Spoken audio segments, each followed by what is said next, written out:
Pessoal, no vídeo anterior eu expliquei o que acontece nas igrejas, né? Esses exorcismos, essas sessões de descarrego, né, que os pastores fazem, que mais parece um terreiro gospel. Ali tudo é um pouco hipnose, pessoal. Mesmo que o pastor não saiba, mas tem um fator hipnótico por trás. E no candomblé, pessoal, nas religiões de matriz africana? Eu falei no outro vídeo que no candomblé não tem demônios, tá? Isso aí são concepções gregas, tá? Mas eu vou tentar explicar para vocês o que acontece nessas religiões, porque tem pessoas que ficam surpresas com alguns fenômenos. Que nem, por exemplo, às vezes você vai num terreiro de candomblé, lembrando com todo respeito à religião afro, tá? Minha intenção não é atacar a religião, tá? É só tentar explicar a minha opinião sobre fenômenos que acontecem lá, tá? Então quem é do candomblé, tô fazendo o vídeo com todo respeito. Então o que acontece, pessoal? Às vezes a pessoa vai no terreiro, vê um cara lá que recebe um Exu, uma pombagira, sei lá, e quando o cara recebe o Exu, a pombagira, o cara bebe até 1 litro de pinga inteiro, sabe? Bebe uma cachaça danada. Depois que o cara sai desse transe, né, o espírito vai embora, o cara tá normal, sóbrio. O cara não fica nem tonto. Como explicar isso daí, Ronaldo? Vamos lá, pessoal. Que nem eu falei no vídeo anterior, a psicologia é muito forte no homem. E alguns fenômenos que nós chamamos hoje de doenças psiquiátricas, na Bíblia eles pensavam que eram possessões demoníacas, como por exemplo a epilepsia. A epilepsia é tratada pela psiquiatria, tá? O médico prescreve lá uns medicamentos fortes que consegue controlar. Mas naquela época a pessoa via alguém babando, rangendo os dentes, espumando, a pessoa achava que aquilo era um demônio. Então, hoje nós temos explicações para algumas doenças.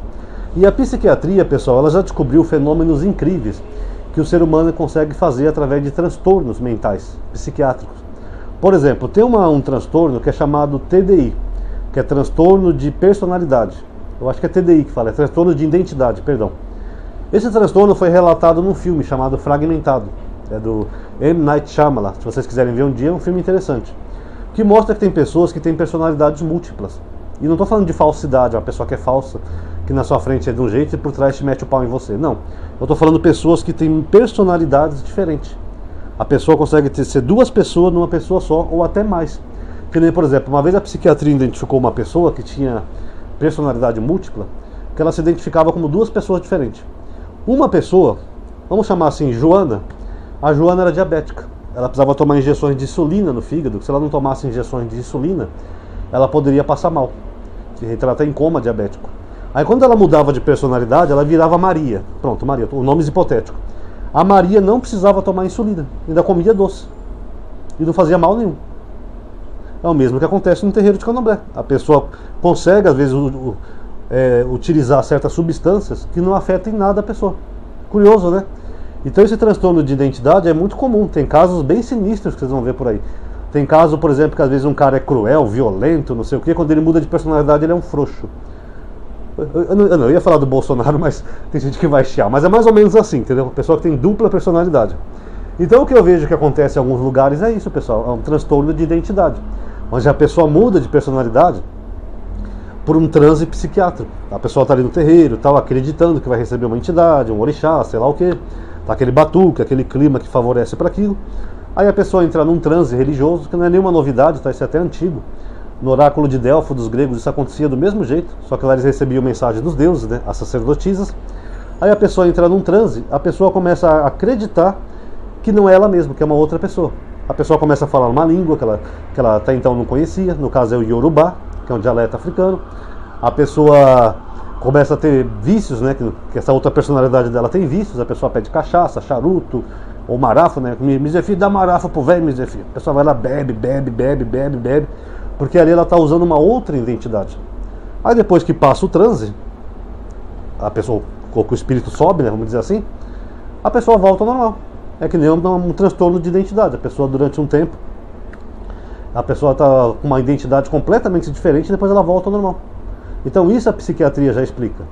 Outra coisa, tem gente que comenta nesses meus vídeos assim: não, Ronaldo, eu já vi o diabo. Eu digo, a Xuxa já viu doentes. Quer dizer que eles existem?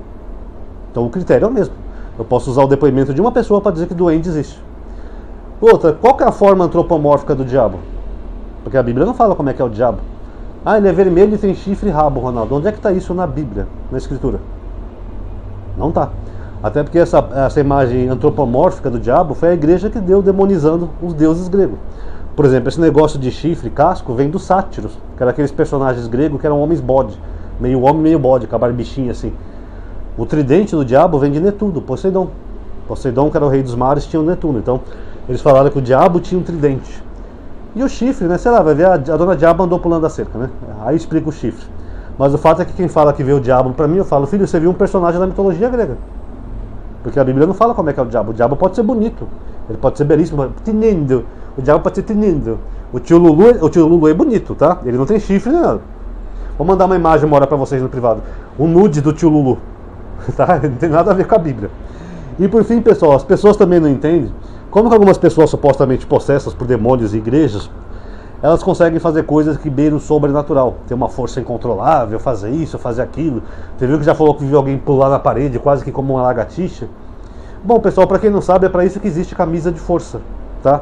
A camisa de força foi inventada porque as pessoas que têm problemas psiquiátricos, elas começam a desenvolver uma força maior que uma pessoa normal. São chamadas de pessoas loucas. O louco consegue ter uma força maior que uma pessoa normal. Por isso que os cientistas inventaram uma camisa de força, porque geralmente os seguranças, por mais grandes que eles sejam, né, geralmente aquele cara grandão que parece um armário, eles não conseguem controlar um louco. Então eles têm que pôr na camisa de força, até para evitar que ele se machuque ou machuque alguém. Porque quando o ser humano está com um estado de consciência alterado, ele desenvolve uma força muito anormal que um ser humano comum não consegue fazer. Por exemplo, uma vez o Fantástico fez uma matéria que tinha uma mãe no Rio de Janeiro, que ela morava num prédio, que tinha daqueles portão de aço grande na entrada do prédio. E o garotinho dela estava brincando ali na frente, andando no triciclo. Só uma criança brincando de triciclo, coisa mais normal do mundo. Sabe-se lá por que aquele portão caiu. Ou estava enferrujado, tomou muita chuva, os parafusos, sei lá. Eu sei que o portão caiu. Quando a mãe viu aquele portão caindo sobre o filho dela, o Fantástico mostrou, não é invenção minha. Ela foi lá com uma mão, uma só mão, e é uma mulher. Lembrando que a mulher é mais fraca que o homem. Com uma mão ela ergueu o portão que pesava algumas toneladas, uma mãe, e com a outra mão ela puxou o filho dela. Uma mãe. Depois perguntaram para ela se ela conseguiria erguer o mesmo peso, ela falou, não consigo, gente. Não sei o que me deu aqui naquela hora, não sei se foi Deus, foi um anjo que me ajudou, eu não conseguiria erguer aquele peso. Mas na hora do desespero de uma mãe para salvar o próprio filho, numa situação de um acidente, ela tirou força, sabe lá de onde ergueu um portão que eu acho que nem eu, Ronaldo, conseguiria erguer. E olha que eu já carreguei muito peso na vida. Ela com uma mão só ergueu e puxou o filho dela. É isso que a psiquiatria fala, que a pessoa numa situação de consciência alterada, a pessoa desenvolve uma força que é sobrenatural.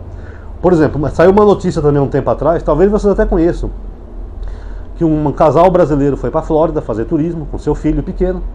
Aí eles estavam lá andando perto daqueles lagos e a Flórida é cheia de jacaré, né? Crocodilo. Teve até um vídeo triste uma vez que eu vi que um crocodilo pegou uma velhinha com um cachorrinho pulo dela. Eu quase chorei, sabe? Ele pegou o cachorrinho, a velha caiu na água, ele falou, e pá, abocanhou a velha. É triste, né? Mas ali é perigoso mesmo por isso. Os moradores de lá já estão acostumados, mas vira e mexe tem acidente lá com crocodilos. Eles são preservados, mas são perigosos.